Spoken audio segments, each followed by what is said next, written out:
This episode is sponsored by the online Shockwave course, which is powered by the PhysiQuip Academy. Now at PhysiQuip, we are really passionate about educating our clients into how to use the technology, and that is why we've devised the online Shockwave course. So if you're looking at implementing this technology into your clinic, you're unsure of how to do so, the course is going to provide you with bite-sized educational pieces on how to implement it, how to get your team upskilled, what to use it for, different indications. So check that out, and we really thank the PhysiQuip Academy and the online Shockwave course for sponsoring the podcast.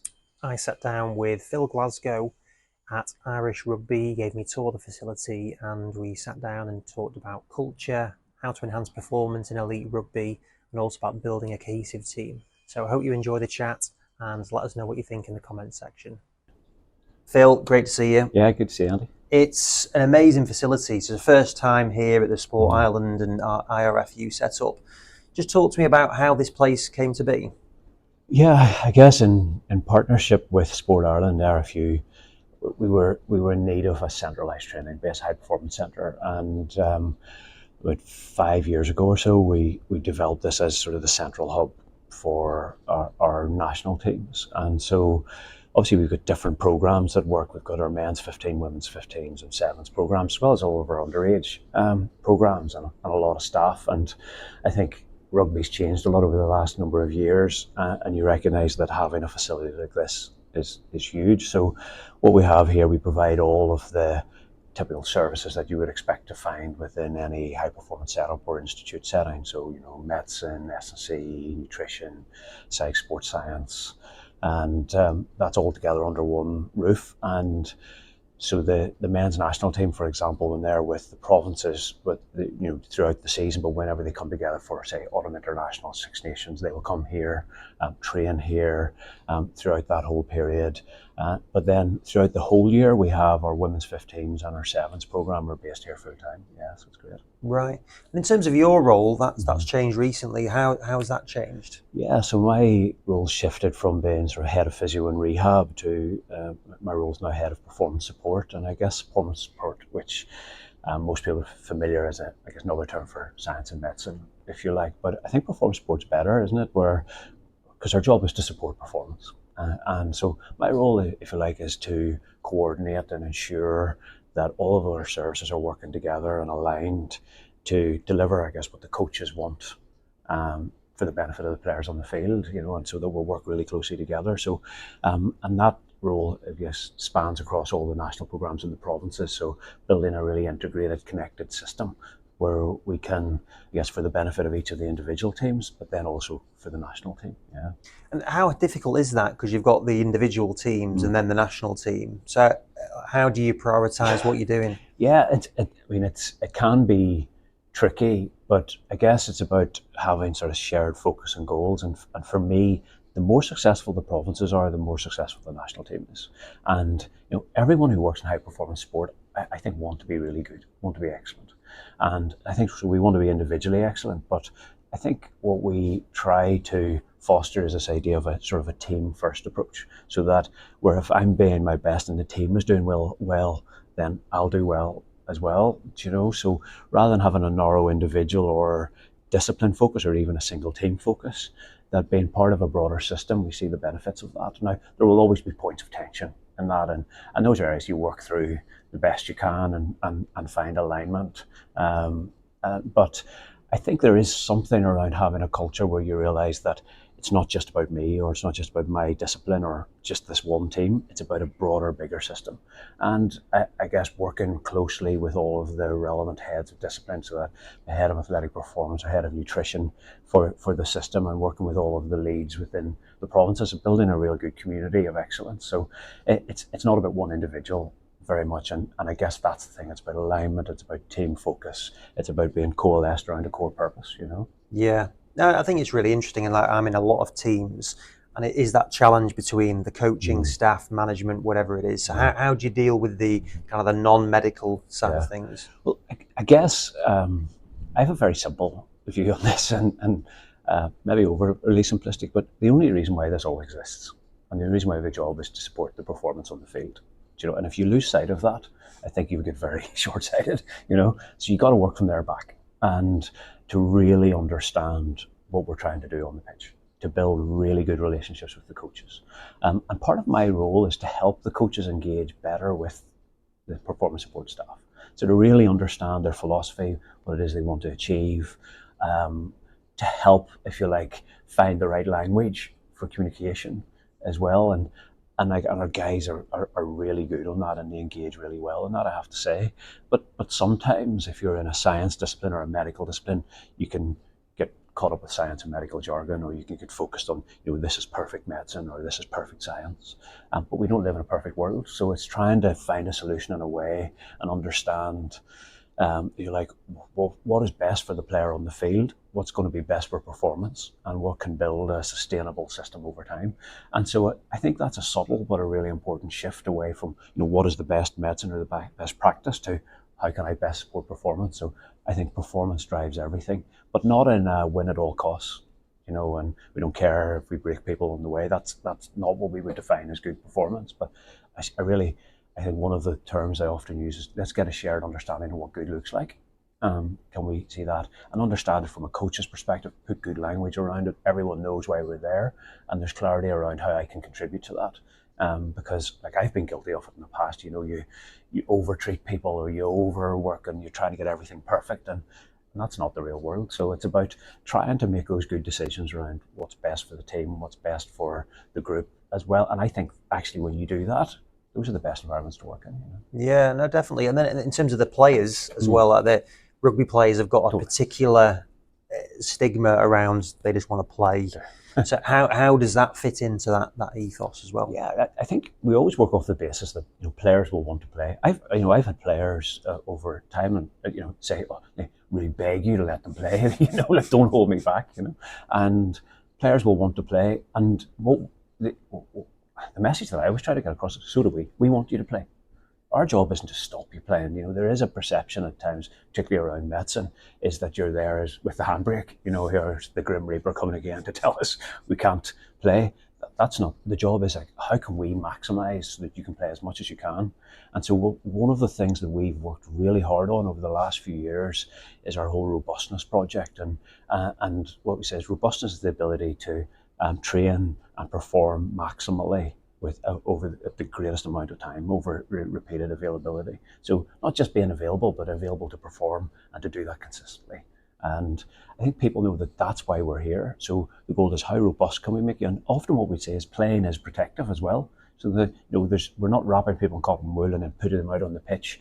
But if you play regularly, your body adapts to it. So it's like finding that right line of backing players to, they know their own bodies as well, to listen to them, but also to be the voice of reason, to go, do you know what, if we just tweak things a little bit here, or you're not adequately prepared, or if we just hold back another week. So I think it's very much a conversation. And what I've really tried to foster in the last few years is that we have an open dialogue, with practitioners, with players, with coaches around, so what are the benefits here? That's shared decision making. The player will always want to get back quickly. The coach wants them to perform and be at this level. And then the medics and science, we want them to be healthy and not injured and recurrent. And what's a good outcome? It's all three. It's getting back as quickly as possible, performing really well, but doing that safely. And so it's always measuring which part of those, are we meeting, and making decisions, and recognize that, if we're going into a big, major game that's really important, you might make a slightly different decision than a pre-season friendly. Or really knowing the athlete and their own robustness and where they sit and how their tolerance for things. So I think that ability of knowing players really well, having good dialogue, understanding what we're there for, I think that all helps us make good decisions. And you're always very calm, which I'm always impressed with. So I'm hoping it runs as smoothly as the way you explain it, because it sounds like really good. It is. I think it's about not having any dramas. That is the thing. You can panic, and I often say that at times it's normal. People are up and down, but as I think particularly medical practitioners and performance support practitioners, you don't have that luxury. You want to be pretty steady. You want to be stable, something that people can rely on. But again, when I go into any discussion, like one of my mantras, people probably sick hearing me say, is that I'm there to find a solution, not win an argument. And so let's find a solution and let's talk it through, and we'll figure it out. and not to panic and be calm, but at the same time not be indecisive. And to make a clear decision, know where everyone sits, and be able to make a decision, back yourself in that decision, but and everybody's on the same page. And in a sense, then if it's a shared decision, it doesn't rest in, it's not just me making the decision. So if we fail together. If we win together. And then no one's getting hung out to dry because they made the wrong decision. Um, because we're all in this together. We all want the same thing. It's a collective. I think that was definitely a really healthy attitude. Sometimes in sport, you can find that there may be a little bit of sort of fractious behaviour in some of the places. But no, that sounds really good. And then it was great to meet your chef earlier Yeah. on, and we were talking about how integral food is and nutrition. So you talked to me about, you were saying that getting the food right is critical. Yeah, I think everyone likes food, and if food in that sense, of course, it's a fuel, but it's also something that you want to enjoy. And so Morris is our performance chef here. He's fantastic. He makes some great food, but he's integrated well with Emma, our head of nutrition, to give that sense for around meal planning, and then obviously you put on top of that, what type of training we're doing to ensure the guys are adequately fueled and recovered. And so that joined up approach, again, integration. So you're integrating between coaching, S&C, athletic performance, nutrition, and the chef, so that we're making sure we're getting the right type of food. And perhaps there's some guys we might have targeted interventions around, but that sits with our head of nutrition to plan individually for some guys. But yeah, it's so important, even in just in making a place like this work. If you're getting good food, everyone enjoys it. It's something that you can look forward to, and you can, it's not uncommon for guys to come out here and feel like when you go to some other restaurants, you're going down a level because the food is so good. Yeah, yeah, and you made us a coffee earlier on. Thank you for that. Very impressive. It was perfect heat, perfect texture. It was very good. So in terms of like caffeine, then we were talking about that, like how that there's a lot of talk about caffeine, not necessarily in the sporting world, but where are you at in terms of caffeine and being a part of elite performance? And obviously not wanting to step outside my area of expertise of Emma and as head of nutrition, but I guess people love coffee, and there's a coffee culture, if you like, within a lot of our players, and so we want to have good coffee, so we've got a partnership with a coffee roasters and coffee suppliers, and so we've got good coffee, which is great. But also, sometimes if it's really good, then you find yourself drinking too many cups of coffee. So we're very clear in giving some guidelines, guys around you, what good use is, and not having excessive amounts of caffeine throughout the day. And the obvious one is if you too much later in the day, the negative effect that can have on sleep. So we have spent a bit of time making sure we've got decaf blend there that tastes very like caffeinated, and we've got other blend that is half and half, so half the caffeine in it. And I guess the guidance that we give is that once you go into the afternoon, and move towards the low calf or no calf options. The other thing, obviously, is many of the prep for competition is guys will use some caffeine gum or some sort of pre-game stimulant, and that can be a good ergogenic aid and can be really good. So I guess if you're taking loads of caffeine all the time, you can raise your threshold for how impactful that can be. So there's part of that, I guess, performance component to it. So I guess what we try to do is we treat our players like autonomous adults who can make good decisions. And I think that's really important. So it's not there's no rules about this. We don't have rules that you can or can't have coffee, but we educate, give guys guidelines, and say the smart choice is probably not to have caffeine. After much in the afternoon towards the evening, because if you want sleep is so important. So we drive a good sort of sleep practices, sleep hygiene, and getting guys well recovered. And so anything that's going out in the way of that, that's not good for anyone. And then also that bit around pre-competition there. So I guess everyone enjoys a good cup of coffee, so let's make sure the coffee's good enough is the key thing as well. That's good. It's really interesting. Coffee and food, like that's such a key component. Another thing, like I mean, the fact that you're talking about empowerment and giving the players autonomy and those, like one of the things I would say that you've been particularly ahead of the game of that I've noticed externally is like your work in terms of outside of the jobs that you've had in terms of your coaching and like I suppose the cultural piece. Like where do you sit on that? And like talk to me about like your background of refine performance and So as we've talked about before, so I'm actually not full time with RFU, and for a long time I do outside of here I do a lot of executive coaching and coach people within sport. Some people who are practitioners working in various sports in different parts parts of the world, but also people who don't work in sport at all, whether that's in the commercial world or tech or education. And I think at the heart of it, it's all about helping people be the best they can be. And I think one of those core things for me, which I think is the core principle of coaching, is everybody has the ability to make good decisions. And coaching isn't about telling people what to do, but it's about helping people discover the results or discover the answers rather, and empowering people to helping them make good decisions, helping them to process stuff and think through things and offer suggestions or offer a point of view that then it's up to them whether they want to pick that up or not. And I think what we realize is that those things that you discover for yourself, you own more fully and can bring about change way more than those things that are told to you. So I think at the heart of it, it's not about really respecting an individual, but helping the person to be the best they can be rather than telling them what to be. And that, I guess, is a fundamental value that I have, and it's been my own experience. So I guess whether it's in here, whether you're working with staff, and whether you're working with players, or whether it's outside of here, coaching other practitioners or people within the sort of business world, I think that principle is there. To me, that's the only way to be really good. Is you need help. Number one, none of us can be good on our own. Like our best players have coaches. Why would we not have coaches just to be the best we can be? Is one. I think you can't be good on your own. And two, though, it's not about someone telling you what you have to do. It's someone helping you be the best you can be. So I see myself sort of coming in there, and it fits a little bit like over the years as a practitioner, doing a lot of one-on-one helping.